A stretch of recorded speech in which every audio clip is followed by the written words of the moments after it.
তিনি না থাকলে আমরা এখন পশ্চিমবাংলায় থাকতাম না, পাকিস্তানে বা বাংলাদেশে থাকতাম। আজকে সেই পশ্চিমবাংলার প্রতিষ্ঠাতা ডক্টর শ্যামাপ্রসাদ মুখোপাধ্যায়ের জন্মদিন।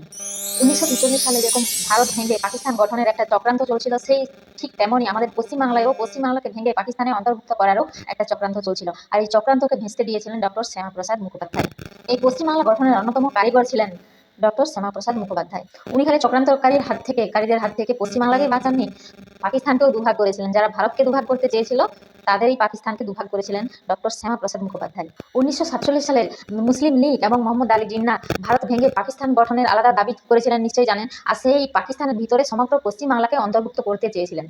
এর জন্যই উনি বিখ্যাত সেই ডাইরেক্ট অ্যাকশন ডে ডেকেছিলেন। তার প্রভাবে ডাইরেক্ট অ্যাকশন ডে কলকাতাতে যে দাঙ্গা হয়েছিল, সেই দাঙ্গাতে অসংখ্য নিরীহ হিন্দু নিহত হয়েছিলেন। অসংখ্য মানে লক্ষের উপরে হিন্দু নিধন করেছিলেন।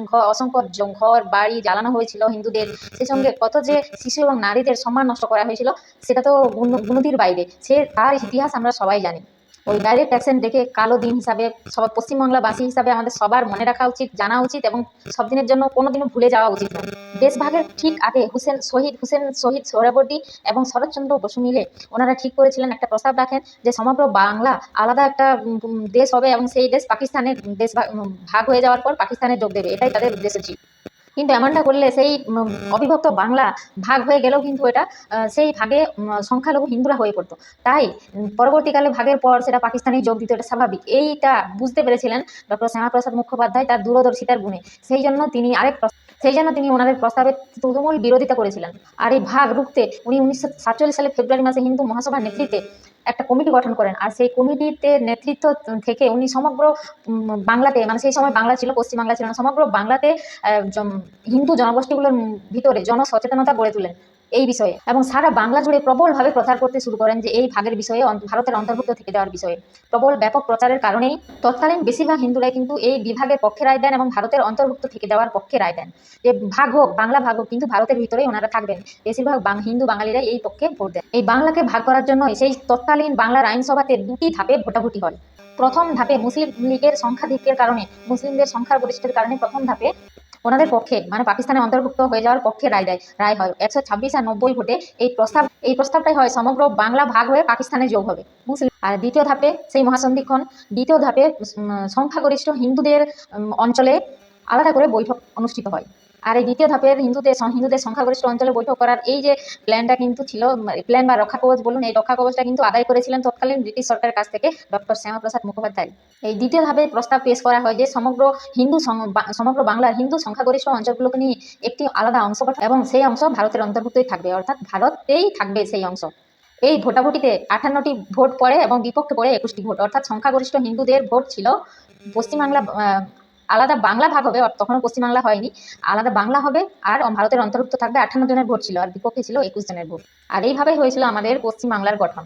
আর তাই তো আমরা এখন গর্বের সঙ্গে আমরা বলি ভারতবাসী, আমরা ভারতবাসী, পশ্চিমবাংলাবাসী সবাই। আজই ছিল এই মহান পশ্চিমবাংলার কারিগরের জন্মদিন, আজকের দিনটাতেই।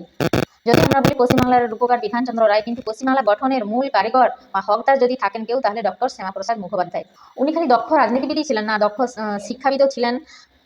ওনার কিন্তু রহস্যজনকভাবে মৃত্যু হয়েছিল। ওনাকে কেউ এক দেশ এক প্রধান এক বিধান এক নিশানের দাবিতে এবং কাশ্মীরে সমগ্র ভারতবাসীকে অবাধে যাতায়াতের দাবিতে উনি যখন কাশ্মীরে যান, তখন কাশ্মীরের প্রশাসন থেকে তাকে গ্রেপ্তার করা হয় এবং সেই সময় ওনার রহস্যজনকভাবে মৃত্যু হয়। বহু বিতর্ক আছে এইরকম একজন ব্যক্তিত্বকে এইভাবে চলে গেলেন, তার কিন্তু কোনো নিহত হওয়ার পর, মৃত্যুবরণ করার পর তার কিন্তু কোনো তদন্ত হয়নি তৎকালীন সরকারের নির্দেশে। কারণ বুঝতে, উনি অসুস্থ হয়ে যাওয়ার পর কোনো ভালো চিকিৎসা হয়নি আর মৃত্যুর পর কোনো তদন্তই হয়নি। তো এই পশ্চিমবাংলার উপকারের সম্পর্কে আপনারা জেনে কেমন আপনাদের মতামত জানাবেন। আপনারা যদি এর বাইরে কিছু তথ্য জানেন, অবশ্যই কমেন্ট বক্সে জানাবেন। এই ধরনের তথ্যমূলক ভিডিও পেতে গেলে আমার ফেসবুক পেজটিকে ফলো করে দেবেন, এবং ইউটিউব থেকে যদি দেখে থাকেন অবশ্যই চ্যানেলটিকে সাবস্ক্রাইব করে দেবেন। ভিডিওটি কেমন লাগলো লাইক করবেন আর শেয়ার করে দেবেন, যাতে অন্যান্য বন্ধুরাও এই পশ্চিমবাংলার গঠনের কারিগরের সম্পর্কে জানতে পারেন। আরও অনেক তথ্য আছে যেটা আমি বললাম না, খুব শর্টে বললাম, তো অবশ্যই তাদের কাছে শেয়ার করে দেবেন। এতদিন এই ইতিহাস কিন্তু আমাদের কাছে এতটা আমরা জানতাম না। ইতিহাস বইতে খালি ওনাদেরই ফ্যামিলির ইতিহাস পড়ানো হয়েছে। এই ধরনের ইতিহাস কিন্তু আমাদের জানা ছিল না, আমাদের জানানোর চেষ্টা করানো হয়নি, বইতে ভালো বিশেষ করে পাইনি আমরা। তো কেমন লাগলো জানাবেন অবশ্যই। এতদিনে যোগ্য সম্মান উনি পাননি, তো আজকে জন্মদিনে ওনাকে সশ্রদ্ধ প্রণাম আমাদের আমরা গর্ব অনুভব করছি এমন একজন ব্যক্তি বা নেতা বা মহানই বলতে পারেন মানুষ আমাদের কাছে ছিলেন, কিন্তু ওনাকে যোগ্য সম্মান দেওয়া হয়নি।